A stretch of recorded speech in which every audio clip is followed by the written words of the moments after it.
everybody. Welcome to A Late Show. I am your host, Stephen Colbert. I don't know about you, but I am still recovering from last night's agonizing presidential shout fest in which Donald Trump interrupted Joe Biden over 70 times while Chris Wallace tried to stop him like a baby throwing pennies at a battleship. Trump was out of control the entire evening. The whole thing gave a new meaning to the term white noise. But frankly, I don't know what Chris Wallace was supposed to do. At the next debate, they should just give the moderator a button to bring on the slime. And I'm not the only one who despised last night's debate. According to a CBS poll, of the people who watched it, 69% felt annoyed. Annoyed, really. Evidently, gouging out my eyes with a grapefruit spoon was not an option. Surprisingly, that very same poll found that 17% of debate watchers came away feeling informed. Really, 17% felt informed after watching that. What did they learn? I learned that when they go low, they can actually go much lower. A CNN poll also found that 6 in 10 say Biden won the debate. I take exception with that. There were no winners last night, except for Eris, the trickster god of chaos. The winner implies a contest where the parties follow agreed-upon rules to reach a specific goal. This is more like watching a basketball game where the final score was, "The beautiful flames, they talk to me."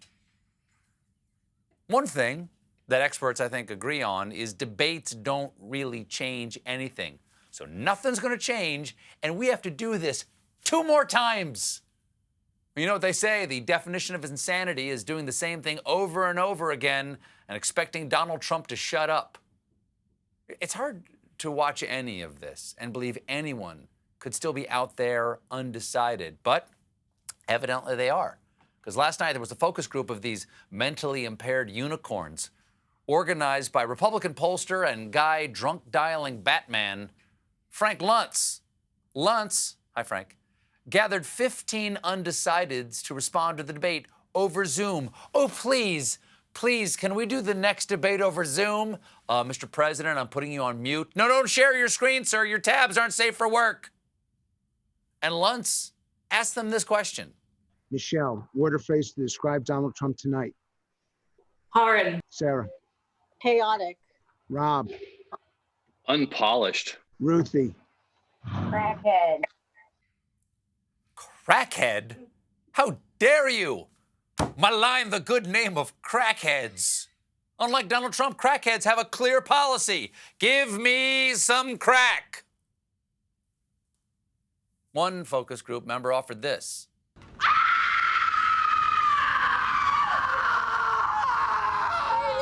You're supposed to use the dial, Meryl. Just use the dial.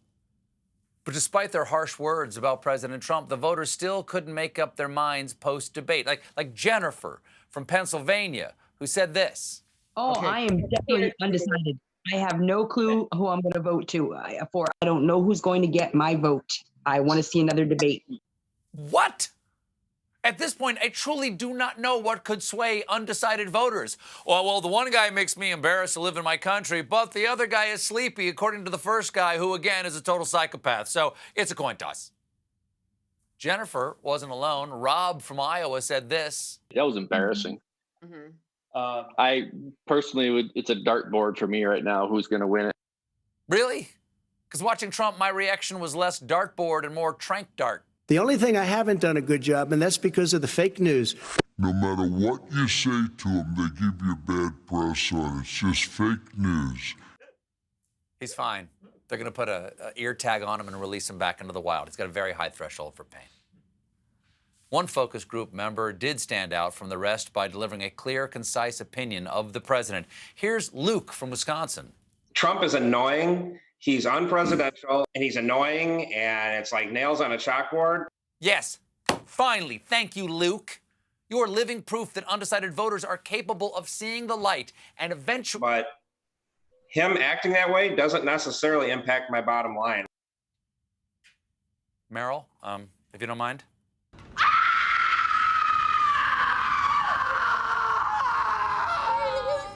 Thank you. But the most horrifying moment of this, or really any debate, was when the President of the United States did not condemn white supremacy.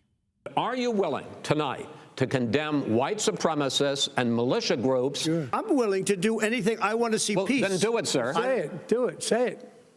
Do you want to call them? What do you want to call them? Give me a name. Give me a White name. Go ahead. supremacists and Who would white you like me to condemn? White supremacists and right Proud Boys, stand back and stand by. That's not denouncing. That's troubling. That's like when the debate moderator asked Nixon to denounce psychotic thrill kill cults, and he said, Manson family, stand back and stand by. Have you seen the little piggies crawling in the dirt? Helter skelter. Helter skelter. He said that. He said, I legally could not make that joke unless he'd actually said that. If I'm wrong, Mr. Nixon, call me. The Proud Boys heard Trump's message loud and clear because within minutes, group members called the president's comment a tacit endorsement of their violent tactics. And that's just not fair. There was nothing tacit about it. That's like saying Cardi B offered a tacit endorsement of natural lubrication. The president's choice of words was so inspiring to these racist numbskulls that today the Proud Boys started selling merch with their new catchphrase. A good indication that you didn't properly denounce someone is when they make your denunciation their new slogan. That's why Joe McCarthy never wore a t-shirt that said, at long last, sir, have you no decency? Now, this is a weird little detail. The Proud Boys name is a reference to a song from the staged musical version of the Disney film Aladdin. It's an obscure reference to Broadway, but that's just what you expect from toxic right-wing alpha males. Show tunes! Fosse, fosse, goose step! Fosse, fosse, shoot!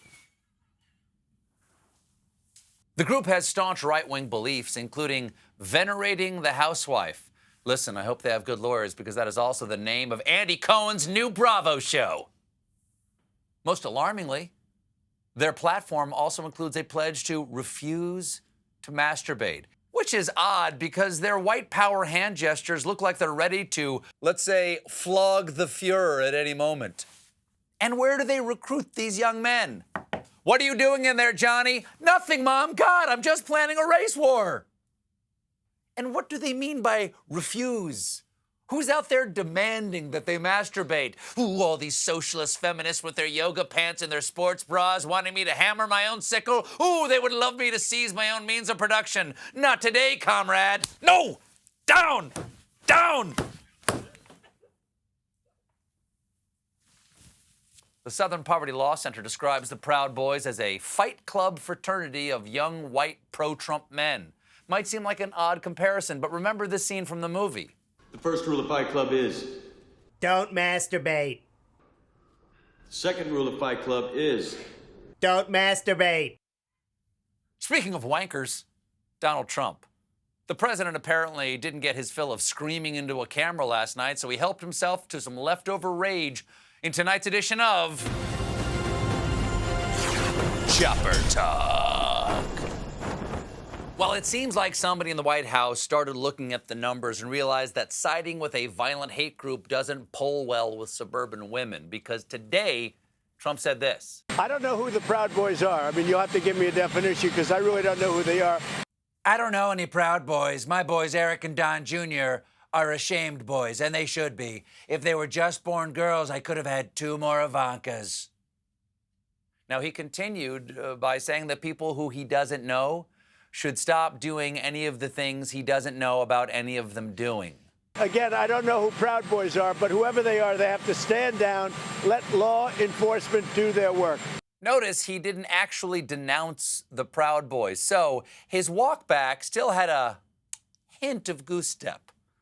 While Trump rambled about New York, one reporter gave him one more chance to clearly and definitively denounce white supremacy, and he clearly and definitively took a pass. And they should stop defunding the police like they've done in New York, like they've done in New York. I just told you. But you denounce them. Do you denounce I've always denounced any form of any of that. You have to denounce.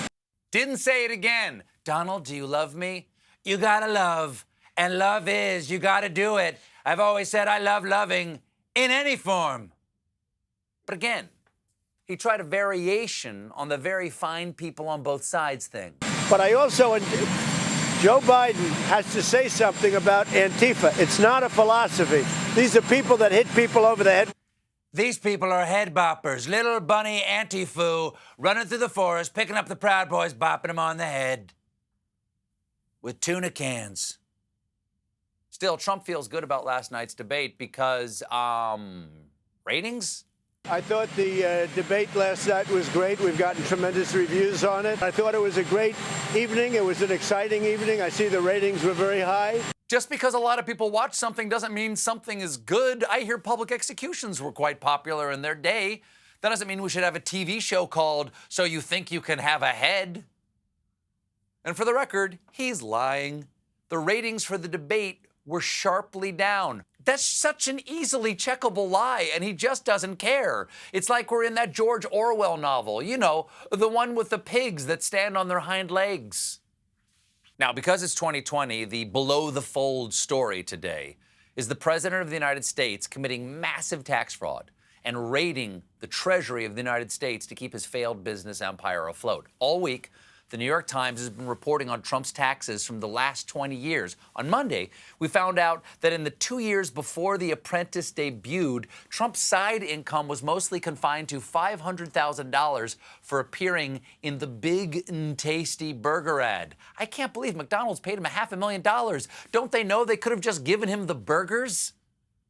And Trump may have gotten more than money from that deal. Take a look at the ad. It's amazing. A Big and Tasty for just $1? How do you do it? What's your secret? I don't pay any federal taxes. Trump also received $50,000 from the Lifetime channel for a juicy nighttime soap that never materialized. Ooh, a Trump soap opera. We could have had Days of Our Wives, As the World Burns, and All of My Children that I know of.